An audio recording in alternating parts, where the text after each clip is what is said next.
Hi, welcome to the channel. Today I'm gonna kind of go a walkthrough. It's kind of welcome to the jungle kind of deal. I'm gonna show you kind of what happened in the in-ground gardening, what I need to fix, what I need to correct. First part of it looks pretty good because I have started on it. We got the banana peppers. They're doing okay. Got one fire ant over there, got to get rid of. But I have pretty well cleaned out all the weeds. We got another rain, so the weeds are coming back. But those would be pretty easy to take out. Over here where we had the cantaloupes, I pulled most of the nutgrass out, and of course it's come back as it tends to do. Nutgrass is very prolific. It comes back from the nuts, so a lot of times you gotta get it all the way out. But I'm getting it, under control. I could plant into that if I had to. This is where the blackberries are at. This is where the Primark Freedom. I pulled some weeds out. I got some of the thorn blackberries out of it, most of them. That's doing okay. To give you an idea how things looked before, these I have not got to. This is a raised bed here. It's all grown up in crabgrass and other type grasses. This is the one where I had some of the blackberries, the punka blackberries that come up. It's all grown up in grass. When you get as much rain as we've had over 80, 90 inches of rain just this year, things get overgrown quick. And then we had a windstorm. If you watch the channel, we had a bad windstorm. Now, I guess I'll show you this. The Jiu-Jitsu lemonade tree is pretty well. It's got a lot of fruit set on it. Hope it don't break any major limbs. It pretty much kind of come down, so I think we're going to be okay.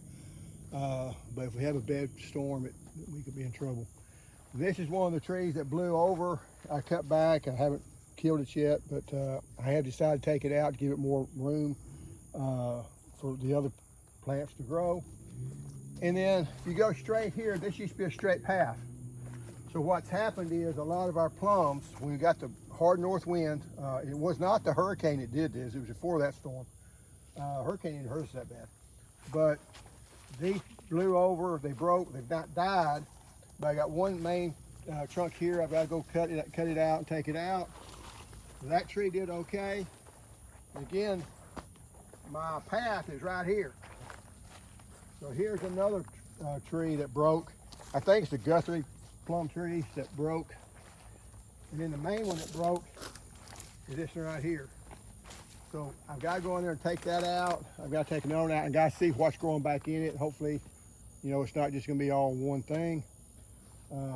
If y'all been watching the channel, this was where the garden, my first main garden was, and I did go in there and spray it, killed all the vegetation. Last night, we had 30% chance of rain, which when you have plenty of moisture, that means 90% chance it's gonna rain. And it had some clouds on it, so I knew the humidity was up, and decided it'd be a good time to burn. And yeah, okay. It did get a little hot over there.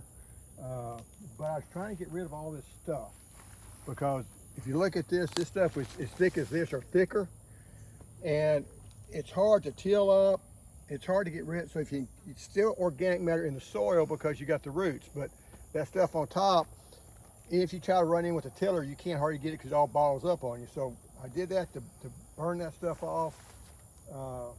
Now, it's very dangerous to burn in the wintertime, in the summertime.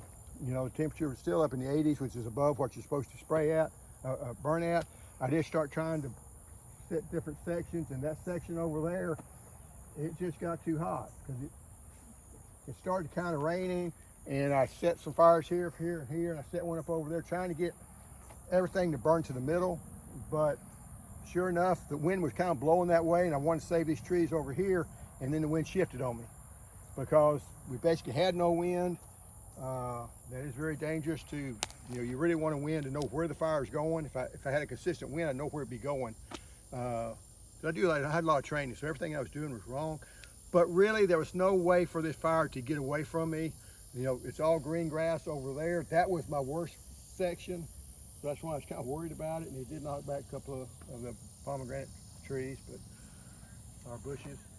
But I did get all this burned out. So now I can actually work with the wheel hoe. I meant to bring the wheel hoe out, and I'll try to bring it next time. It's the thing that Haas Tool sells. You looked it up. And I started last night after we got the first small rain. started cleaning it up. So you see how it cleans up really well now. Once I get this done, it's pretty much like a plant into it. And that's what I'm gonna do with the rest of this. I may burn a little bit more of those small areas out to get it started. But that at least gets me back to where I can manage this thing. And it can burn it, I burn it out, I can manage it better. I can get the lawnmower in here. I do need to come in here, and these are all wild blackberry vines that I've got to get rid of. But this was kind of an area where a tree's at, so it wasn't that big of a deal.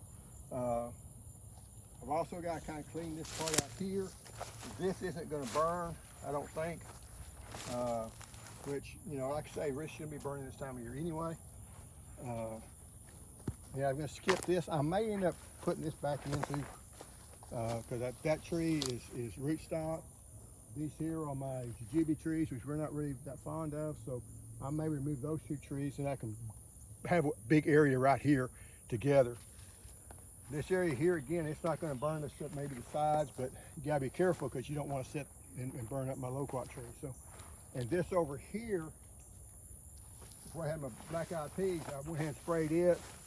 I really can't do it because this is too much vegetation. It's going to hurt my pear tree.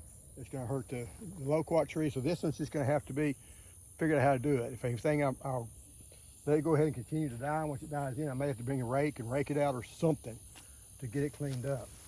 And then over here,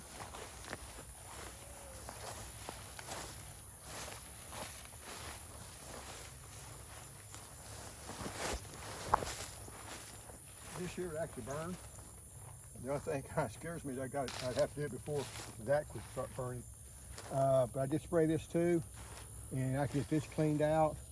I've thought about going in and planting some fig trees over there, but the problem I'm having, hey girl, the problem I'm having is it's a long way from water, and fig trees usually need a little bit of supplemental water, so I'm kind of going back and forth on it. I want to see if a horse likes an apple pear.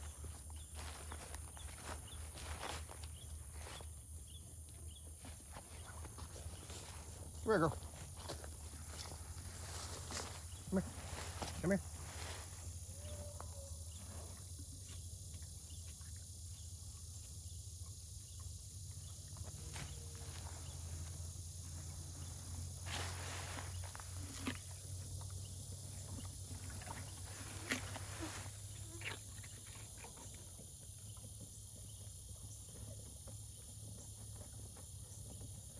There you go. I know she likes watermelon.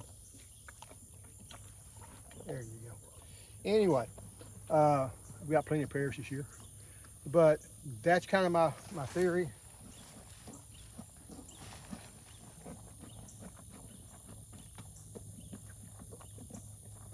Yeah, she's spoiled. What you realize when I grow corn over here, just stick a head over and grab the corn and start eating on it. But I guess over here, that's where I thought about putting the figs in. And I could put 2 rows of figs and probably have 4 in here. But like I say, my water is way over there. So I haven't really decided for sure if I'm going to do it or not. And I've also got a pear tree here and a couple of peach trees there. This area over here is what's grown up on the orchard that I haven't done anything to. And but I did let the horse in there a couple of times. Miniature donkey's way over there. And some of the trees have died, which is bad. I did notice, see that mare died too. Look, she's gonna die too. One danger you have when you get this much rain is the roots themselves start rotting, and once you get any dry weather at all, they'll die on you because they don't have any roots to support themselves. So I've got that tree, look like it might die, that one over there may die, and there's another plum tree back over there that may not make it. So and it has been a mess, but I just didn't have time to work on that, so that was abandoned. I think I mowed it maybe once. Part of it's been mowed. Maybe one time, maybe twice, but around here it doesn't take long for the weeds and stuff to get out of it. But Like I say, I did let the horse in there a couple of times. The only thing about the horse is if there's any pairs, especially now that I fed her once, you don't want all the pairs that's in there. But anyway, that's kind of the way things look now. And one reason I thought about putting figs here is just because it would take some of the burden off of having to keep everything cleaned up. But I still don't know sure if I'm going to do it or not, because it is a long way from the water and a long way to try to keep things done up. But anyway, if you don't take care of your stuff, this does happen. And it's so hot this time of year to go in there and say, hey, I'm going to clean everything up. I can't work out here all day. You work out here for 15, 20 minutes, you got to go back in the house. It's so hot. I'm wearing a hat right now because I don't want sweat in my eyes, and I'm not even doing anything. So, but and it's almost sunset, but it is sunset.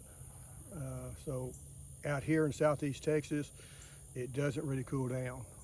The good thing about being in central Texas, or especially west Texas, is you get about an hour there that the sun starts going down. This time of year, this time of day, it kind of cools off.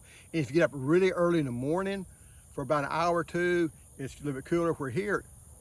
I've got at 6 o'clock in the morning, and you walk out and that humidity just hits you. So there's not a good time. If you're gonna get stuff done, you have to get it done before June 1st. And this year, we were going to hospitals and things, so I wasn't able to do that.